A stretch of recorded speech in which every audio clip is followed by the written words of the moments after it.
Parliament में पेश 27वीं आईनी तरमीमी बिल ने रवां हफ्ते को सुप्रीम कोर्ट के मुस्तकबिल के हवाले से फैसला कुन बना दिया।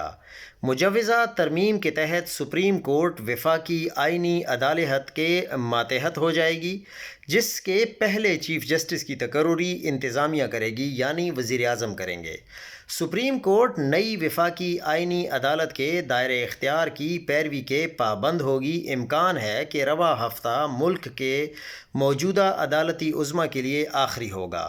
मुजवज़ा तरमीम में सुप्रीम कोर्ट और चीफ जस्टिस के नाम के साथ भी लफ्ज़ पाकिस्तान ख़त्म कर दिया जाएगा। हुकूमत आईनी तरमीम बिल रवां हफ्ते मंजूर कराने के लिए पुरज़्म है। चीफ जस्टिस याहिया आफरीदी का 12 नवंबर को तुर्की के दौरे पर जा रहे हैं। उनकी गैर मौजूदगी में सीनियर तरीन जज सैयद मंसूर अली शाह कायम मकाम चीफ जस्टिस ऑफ पाकिस्तान का हल्फ उठाएंगे।